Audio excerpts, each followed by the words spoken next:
Hello，大家好，烏真係返咗嚟啦！今日烏要分享一個三葱油淋雞，係咪聽個名都覺得已經聞到葱香味呢？我屋企個為食妹都話好正啊！雖然呢個雞嘅做法係基於白切雞，但係浸雞嘅水嘅味道會有啲唔同，會令到個底香味更加和諧咁樣搭配個葱香味。咁我再囉嗦咁樣強調一下，隻雞腳呢，千祈唔好塞入去個雞籠入邊，唔係嘅話最難熟嘅大髀就夾住，咁就更加難熟啦。有興趣嘅朋友呢，可以去睇翻我之前分享嘅白切雞嘅做法。哇！喺4年冇見，個鎚仔唔同咗啦，你啲刀工咧仲係麻麻地啫喎，你都 keep 得幾好啊！乜冇人提醒過你，千祈唔好嘢攞住刀嘅女人咩？你繼續啊。劈劈邊嘅嗰嚿肥膏呢，先扯落嚟留住先。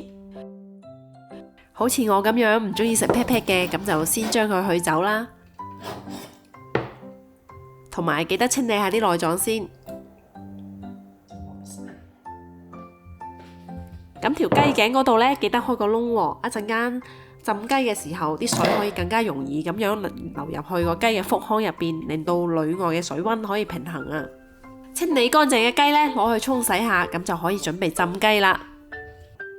今次浸雞嘅水入邊，除咗薑葱之外，我仲會放少少嘅甘草啦、白芷啦，同埋乾沙薑嚟到增加個雞嘅底香味嘅。咁我覺得同葱香係好搭配嘅選擇。好啦，而家開火。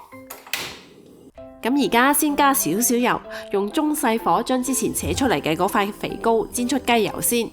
假如大家之前睇過白切雞嗰期視頻嘅話呢，咁就會更加明白呢個步驟嘅意義所在啦。特別係我哋嘅家庭廚房啊。煎出油之後呢，就放薑片入去爆一爆佢先，然之後掉埋啲葱段落去都爆一爆。咁我呢度加嘅雞湯呢，佢本身係有鹹味嘅。假如你係用白滾水嚟浸嘅話呢，咁需要加多2殼鹽，令到個雞湯係會有啲底味先得。隻雞呢，第一下浸落去，我係習慣將佢攞起身沖一沖凍水，咁樣雞皮上邊黏住嘅嗰啲邋遢嘢呢，好容易呢就可以刮走噶啦。但係呢個過冷嘅動作呢，只可以快速咁樣做一次。而家扯下佢啲手腳腳啦，同佢鬆鬆骨先，咁樣等佢一陣再浸嘅時候呢，就會浸得更加靚啦。我見到唔少人可能對三提三放有少少誤解啊，佢哋每一次將隻雞喺熱水嗰度提起呢，又會即刻將隻雞浸落啲凍水嗰度，重複3次，話咁樣做係會令到啲雞皮更加爽。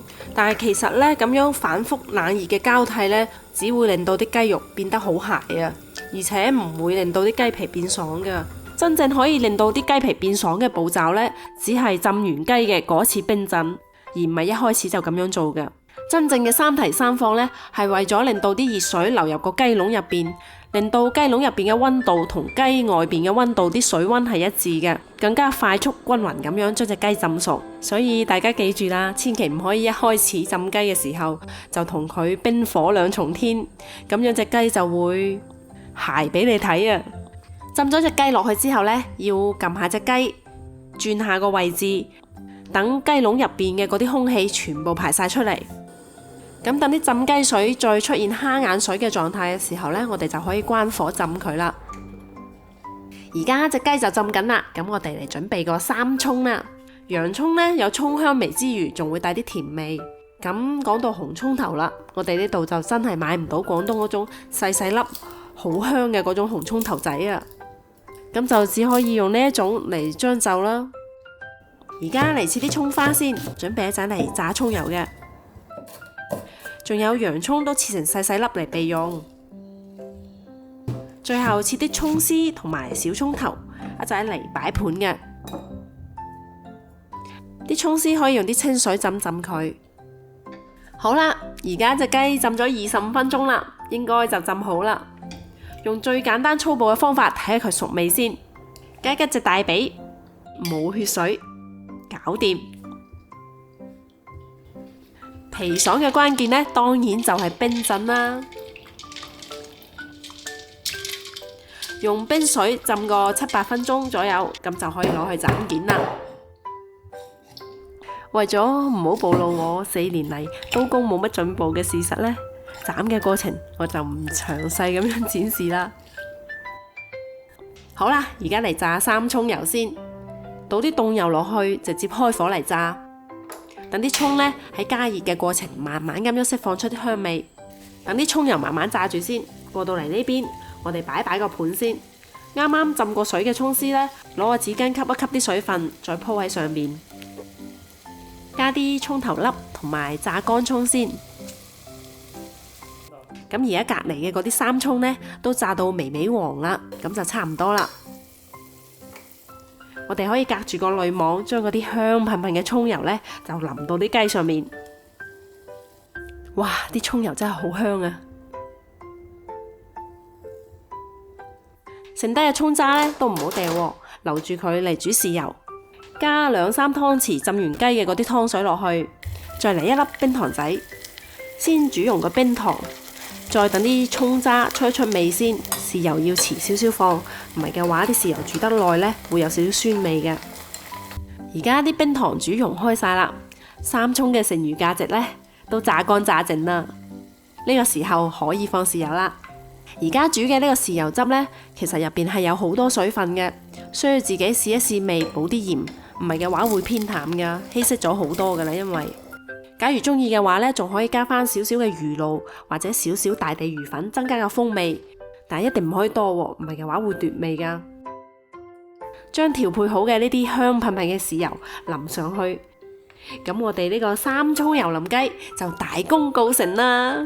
哇，真係好香啊！成間屋都係葱香啊！唔知道屏幕前嘅你哋聞唔聞到呢？我都有啲詞窮啦，反正呢，就係超級香啊！順便提一提，烏烏開通咗會員頻道啊！假如你想更 close 咁樣支持我，就嚟加入烏烏嘅大家庭啦！呢條片嘅拍攝花絮我都放喺會員區啦。當然你唔打算加入都完全唔緊要啊！你喺呢度就係我最好嘅支持啦。假如可以再俾個 like 先，咁就更好啦。嚟加快睇下先，啱啱熟，骨紅肉嫩啊 ，perfect。假如跟足我嘅步驟去浸雞嘅話，你哋嘅出品都可以咁穩定噶。中意我嘅視頻嘅話，記得俾個 like 嚟支持下啦。仲有記得 subscribe 喎，訂閱係免費噶。我哋下期再見啦，拜拜。下次仲整唔整呢一個啊？要要唔要整啊？